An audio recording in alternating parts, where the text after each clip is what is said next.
Pagkakawad sa atin sa umagang ito. And let us continue to learn from the Word of God sa umagang ito. At ang mensahe po ng Panginoon sa umagang ito ay atin pong pinamagatang no faith, no future. Walang pananampalataya, wala rin magandang kinabukasan.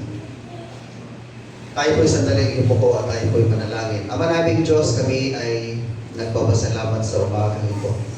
Napatuloy mo kaming tinuturuan, pinapaalalahanan na sumunod sa iyong mga salita.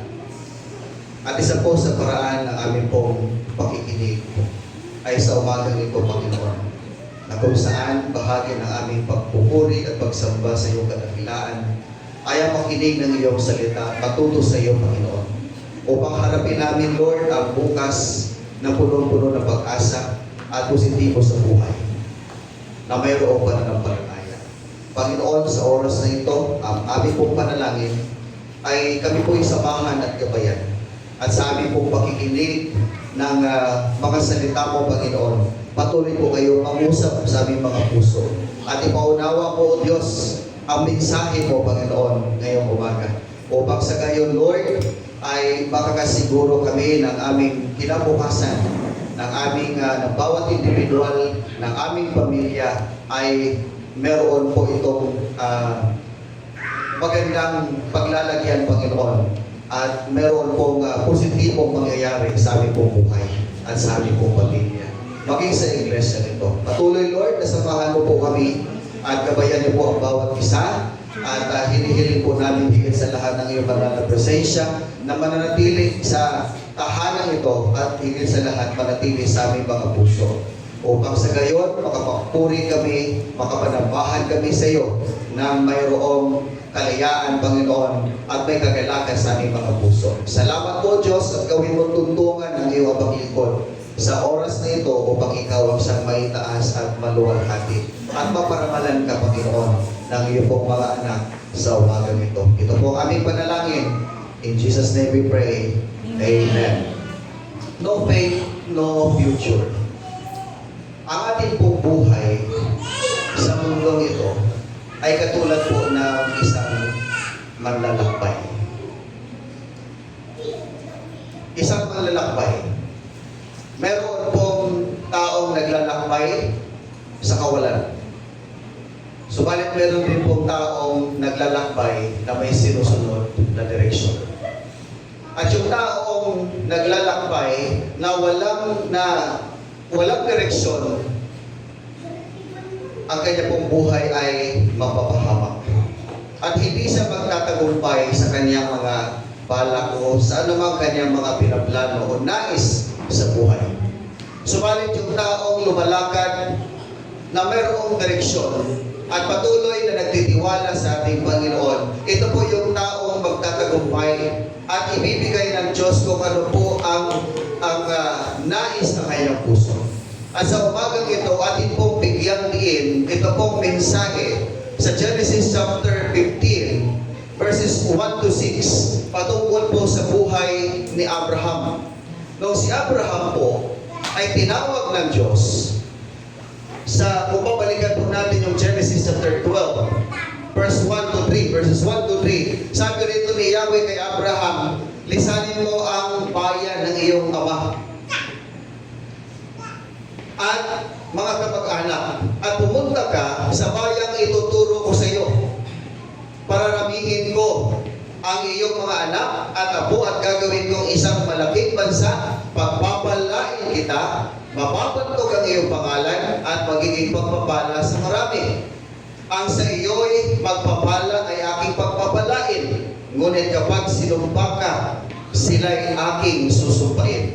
Ang lahat ng mga bansang bihok ako'y hihimukin, na tulad kong pinagpala, sila'y pagpapalain. So dito po, nung si Abraham ay tinawag ng Diyos, mayroon pong tatlong pangako ang Diyos sa kanya at maging sa kanyang pamilya. Ang pangako ng Diyos ay isang bagong lupain. Kaya sabi ng Diyos kay Abraham, pumunta ka sa isang lupain na ituturo ko sa iyo. So, ang pangako ng Diyos kay Abraham ay isang bagong lupain at pangako na magkakaroon siya ng mga anak o supling o dadami ang kanyang lahi. At pangako ng Diyos ng proteksyon sa kanya. Pinangakuan po ng Diyos si Abraham na kapag siya ay sumunod doon sa panawagan ng Panginoon, ay ibibigay ng Diyos ang kanyang proteksyon kay Abraham. So tatlo po ang pangako ng Diyos. Bagong lupain, dadami ang kanyang lahi, at yung proteksyon ng Diyos sa kanyang buhay at sa kanyang pamilya. Maging sa kanyang hanap buhay. Ano doon ang proteksyon ng Panginoon. Now, kaya dito, ito pong si Abraham ay umalis. Sumunod o tumugon siya doon po sa panawagan ng Diyos na pumunta doon sa isang lupain na kung saan ay pinangako ng ating Panginoon. Umalis po itong si Abraham na mayroong pananampalataya sa mga pangako ng Diyos. At sinimulan niya yung kanyang paglalakbay. No? Sinimulan niya yung kanyang paglalakbay na kung saan po siya ay makikipagsapalaran. Subalit sa kanya pong paglalakbay at pakikipagsapalaran, pinpit niya yung pangako niya, yung pananampalataya niya sa Diyos, knowing na yung pangako ng Diyos ay ipagkakaloob sa kanya. Church, katulad din po ba tayo ni Abraham? Katulad po ba tayo ni Abraham na sinimulan natin ang ating buhay na may pananampalataya at pagtitiwala kay Kristo bilang ating tagapagligtas?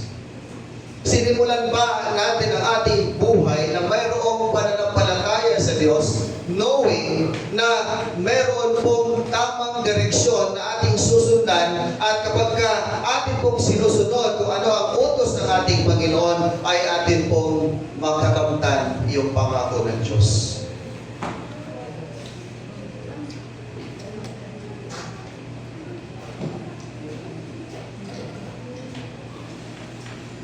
Kaya ipagkatiwala natin sa ating Panginoon ang ating pong bukas, ang ating future. Yung kinabukasan mo, yung kinabukasan ng pamilya mo, yung kinabukasan ng mga anak mo. Ipagkatiwala natin ito sa ating Panginoon. At tandaan po natin, ang kinabukasan ay pag-aari ng mga taong naglalagak ng kanilang pananampalataya sa Diyos. Amen? Ulitin ko po. Ang magandang kinabukasan ay pag-aari ng mga taong inilalagak niya ang kanyang pananampalataya o ang kanyang buhay dahil sa pananampalataya niya sa Diyos. Now, dito po sa binasa natin kanina, ano-ano ang maaaring maapektuhan na bahagi ng ating buhay nang dahil sa ating pananampalataya at pagsunod sa Diyos. Dito po sa verses 1 to 3, kung mapapansin natin, no? O pansinin natin kung paano naaapektuhan ng pananampalataya ang ating pamilya. Noong si Abraham po ay tinawag ng Diyos kasama ang kanyang pamilya. Kasama niya si Sarai, ang kanyang asawa. Kasama niya ang kanyang pamangkin na si Lot at ang kanyang pamilya. At kasama po ang ilang kanilang mga tauhan o ibang kaanak. Habang sila po ay patungo doon sa Kanaan, Sila'y naglalakbay bilang isang pamilya.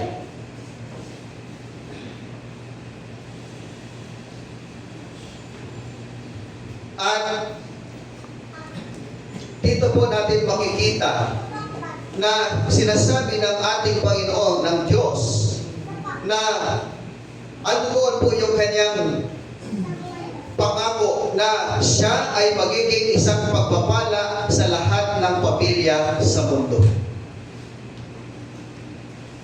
So yung panawagan ng Diyos, hindi lamang po kay Abraham, kundi maging sa kanyang pamilya at maging sa yung panawagan din po ng Diyos sa atin na sumunod tayo sa Kanya at sumampalataya sa Kanya ay meron din po kinalaman sa ating pamilya.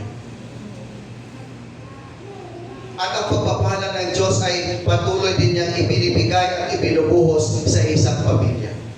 Bakit kasama po ang pamilya? Sapagkat interesado ang Diyos sa bawat pamilya.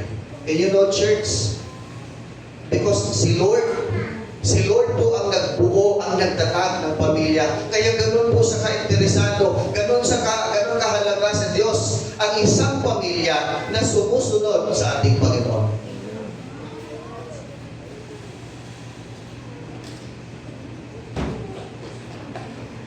Nais ng Diyos na makita mula sa Ama, sa Ina, hanggang sa mga anak na sila ay sumusunod sa Kanyang kalooban, na sumusunod sa Kanyang mga utos.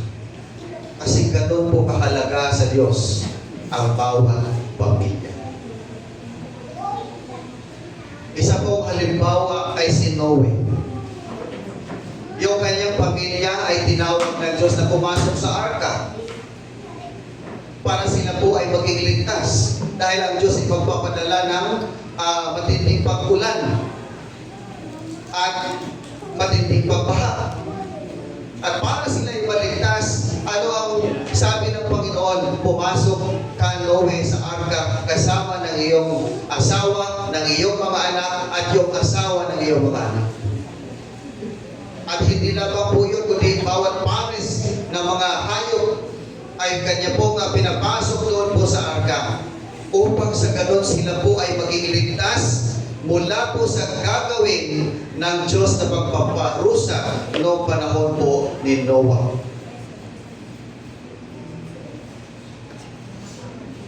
Sa Pilipos din, sa kulungan, meron pong isang jailer na ligtas at maging ang kanyang buong pamilya ay niligtas, ang kanyang buong sambahayan ay iniligtas ng Diyos dahil po sa kanilang pananampalataya. So makita po natin dito na ang pagkatawag ng Diyos kay Abraham at dahil po sa kanyang pananampalataya, kasama ang kanyang pamilya sa paglalakbay, kasama din ang kanyang pamilya sa mga pagpapala ng ating Panginoong Diyos.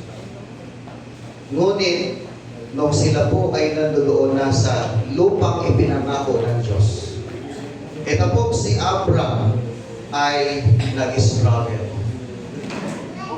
Nag-struggle siya dahil po sa kawalan ng kanyang pananampalataya.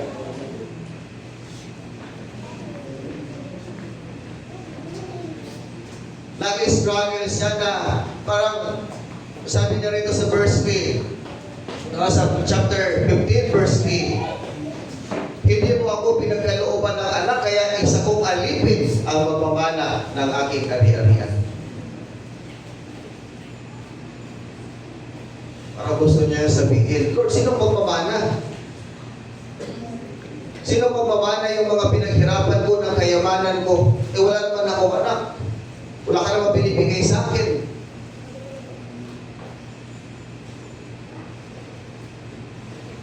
Sa ganun po paraan ay parang hopeless na siya na magkaroon pa sila ng sariling anak. Silang dalawa ni Sarai na mag-asawa.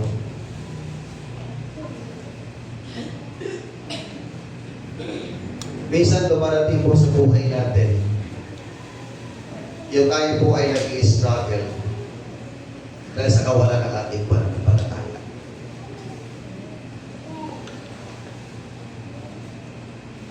Dahil nagiging impatient po tayo, tayo mismo yung gumagawa na ng sarili nating kaparaanan para matupad yung mga pinangako ng Diyos sa atin. Ayaw sa sarili natin pagsisikap at paraan, ginagawa natin. Naiinip tayo. Lord, ang tagal naman. At ganoon yung naramdaman ni Abraham. Nainip na siya hanggang sa nawala na siya ng pag-asa. Na magkaroon pa sila ng sariling anak ni Sarai. And you know, church, kapag tayo po ay nainip na, ay sinisikap nating tuparin ang mga pangako ng Diyos sa sarili natin pagsisikap.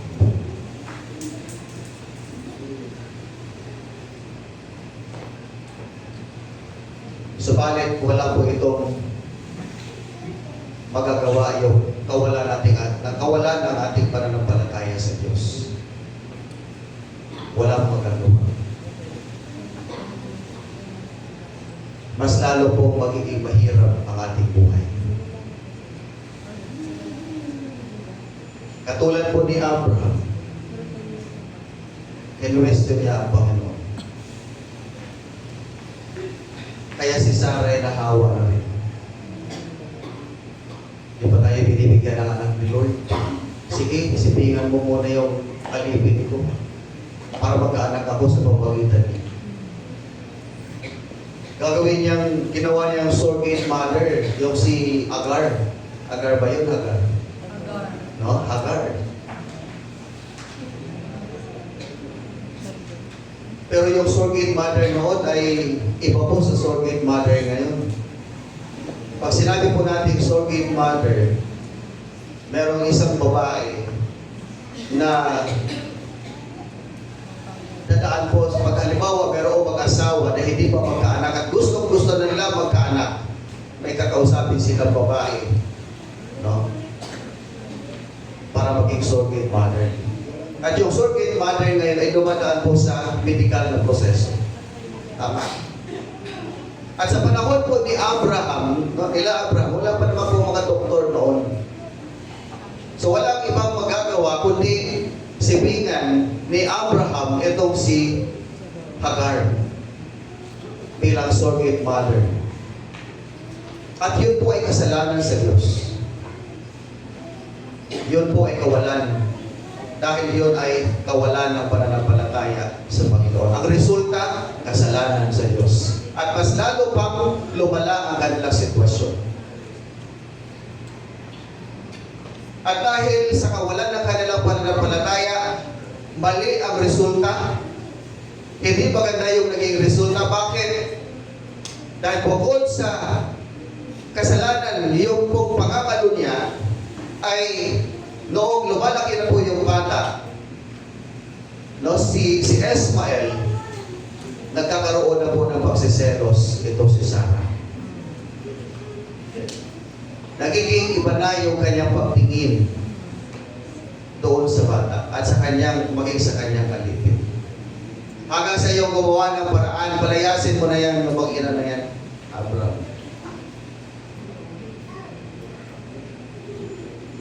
Yun po yung resulta ng kawalan ng pananampalataya sa ating Panginoong Diyos. Yun yung resulta kapag hindi po tayo makapaghintay doon sa pangako ng Diyos. Pag sinabi po ng Diyos, pag sinangako sa atin, yan po yung ibibigay niya sa atin. Amen? And it doesn't matter kung gaano yung kabilis o kung gaano katagal, basta yung pangako ng Diyos, yan po ay pangako ng Diyos at yan po ay ibibigay niya at darating sa iyo sa takdang panahon.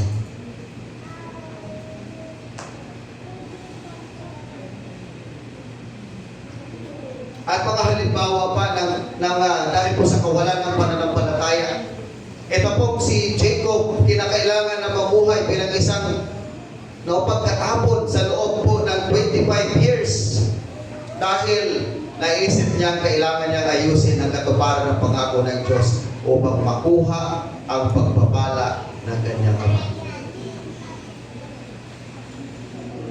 25 years na nagpakaalipin siya.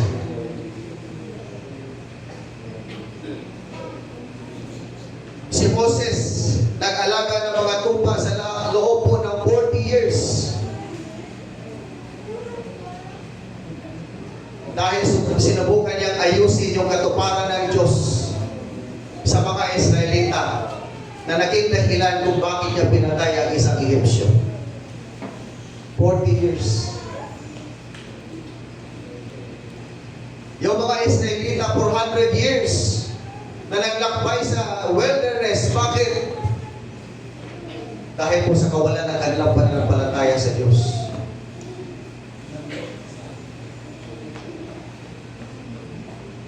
So, ibig sabihin, mas pinapahirapan tayo ng Diyos kapag tayo po ay nagiging impatient doon po sa mga pangako niya.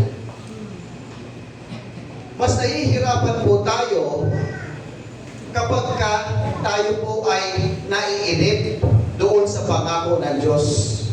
Kasi tayo mismo, nagsisikap tayo, gumagawa tayo ng paraan para matanggap yung pangako ng Diyos na ang Diyos naman lamang ang siyang nakakaalam kung kailan niya ito ipagkakaloob sa iyo. Kaya resulta, para po tayong lumalakad sa kawalan.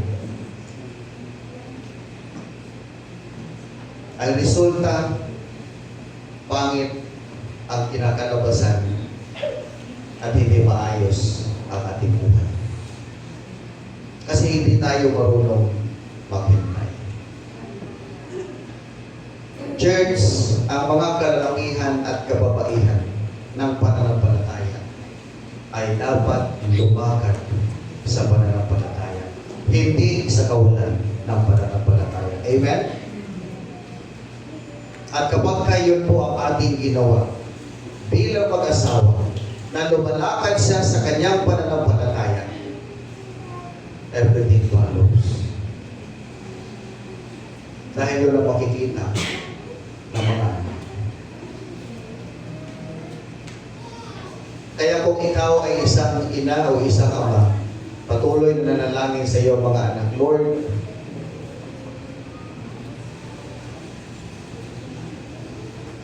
sana pagdating ng panahon ay ang aking buong pamilya kasama ang aking mga anak ay maglilingkod sa iyo. At ibibigay ng Lord sa iyo kung ikaw ay manatili sa Kanya. Amen? Amen. Kung ikaw ay sumusunod sa Kanya na mayroong pananampalataya.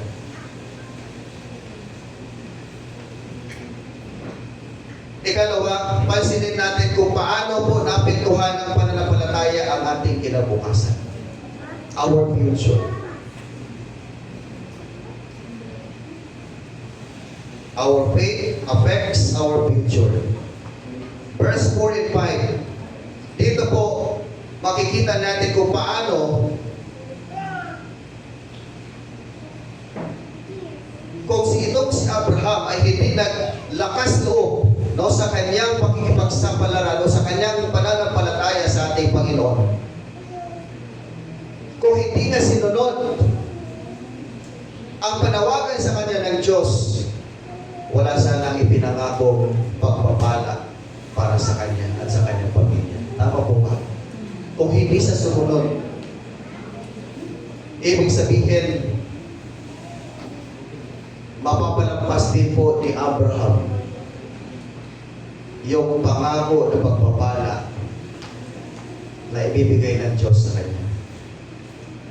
Siya rin ang magiging dahilan kung bakit yung blessing ni Lord ay lalagpas lang sa kanya.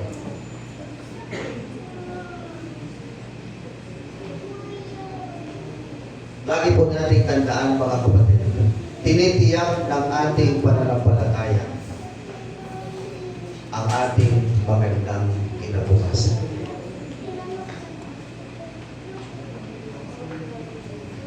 Malaki po ang epekto ng ating pananampalataya sa hinaharap kapag tayo po ay manatiling sumunod sa ating Panginoon. Bakit? Sapagkat dito makikita po natin na sumunod ito po si Abraham sa ating Panginoon, siya po ay inakay ng Diyos patungo po sa lupang pangako. At doon po sa lupang pangako ng Diyos para kay Abraham ay magkakaroon siya ng mga inapo na magiging isang pagpapala. At ang kanyang pangalan ay magiging dakila at maalala. At ito po ang nangyari. Ito po ang nangyari. At tayo po, mga kapatid, ay kabilang po sa lipi o lahi ni Abraham. Tayo po ay kabilang sa mga ina po ni Abraham.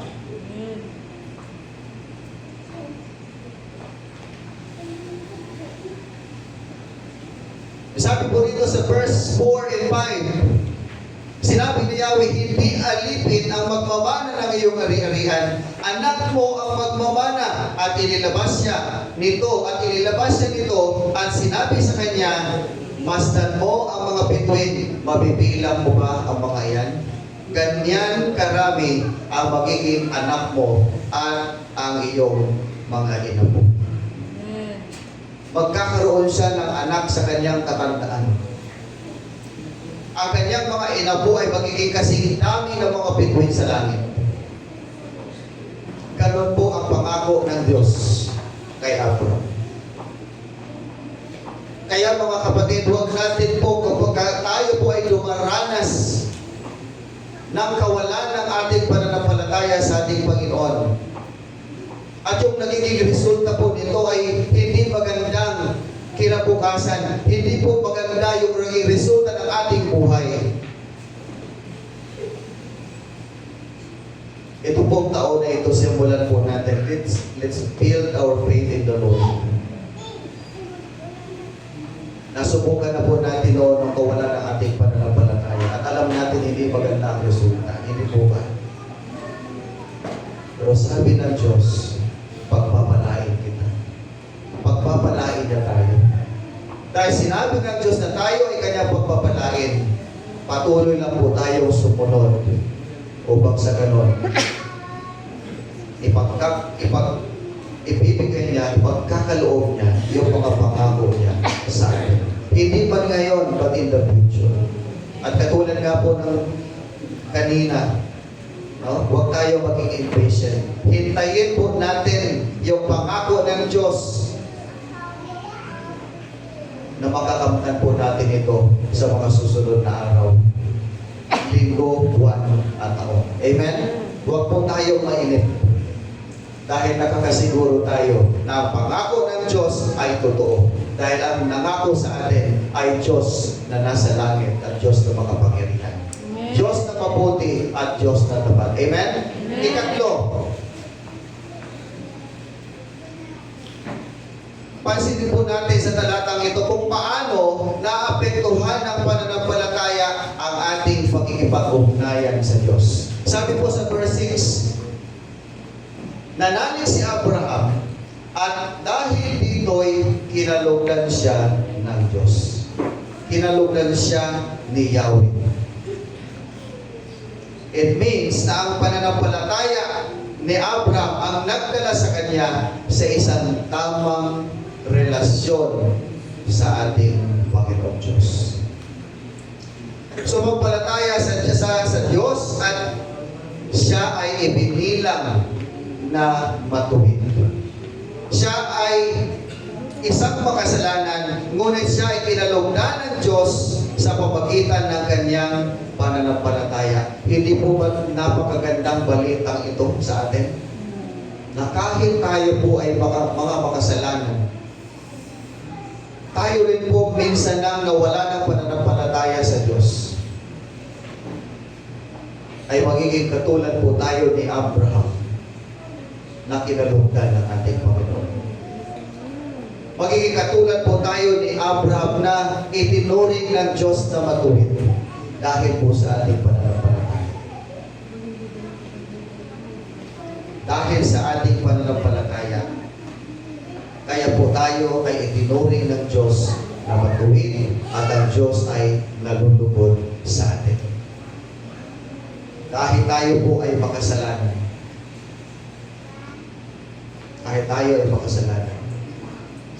Alam niyo po ba kung araw tayo makasalanan sa harap ng ating Panginoon? Romans chapter 3 verse 10 to 23. If you have your Bible, samahan niyo po ako sa pagbabasa. Sabi po ng Roma chapter 3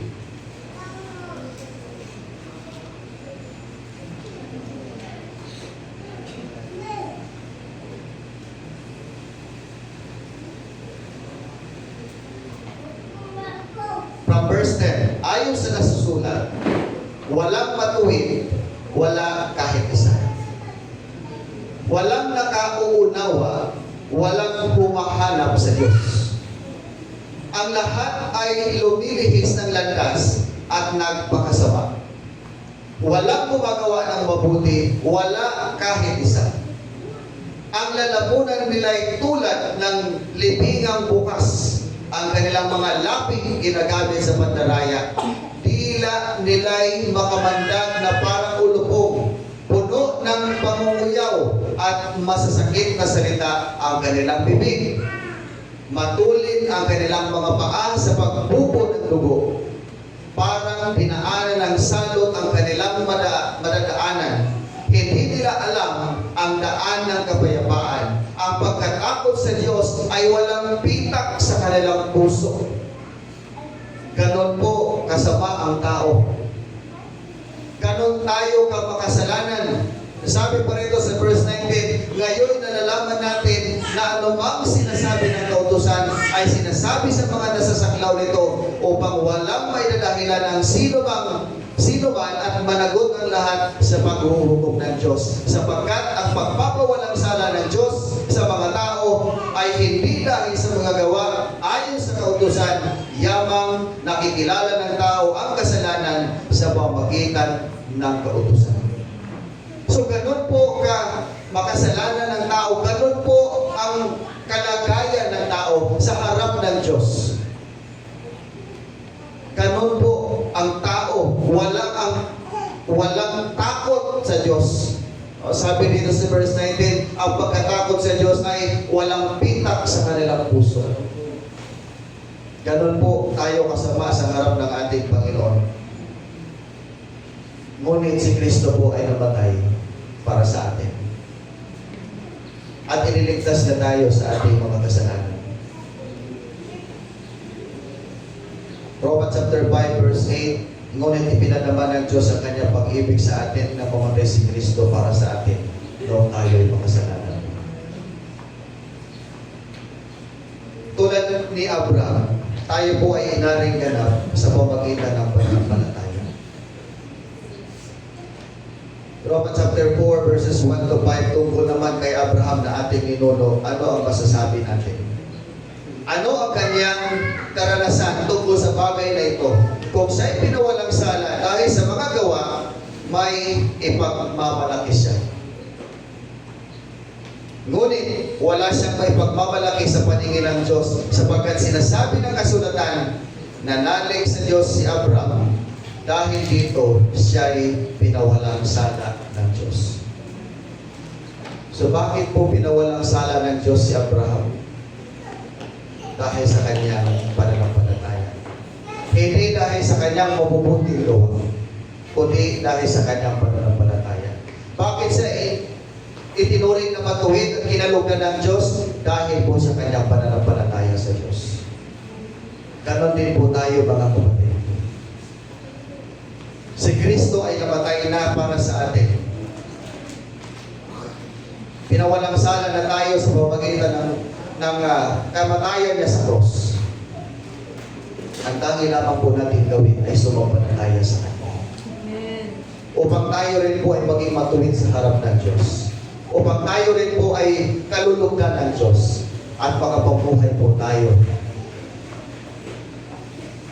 na ayaw sa Kanyang kalooban at mayroong magandang naghihintay na kinabukasan. Church, sa taong ito, panalinin pa natin yung ating relasyon sa Panginoon. Palalimin pa natin ang ating pananampalataya sa Kanya. Alam ng Diyos, hawak ng Diyos ang ating bukas. He knows everything. God is powerful. God is everywhere.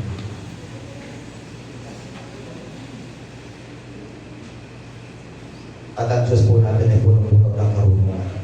Amen. Punong-puno ng kaalaman. Sa taong ito, patatagin, panalimin natin ang ating pananampalataya sa ating Panginoon.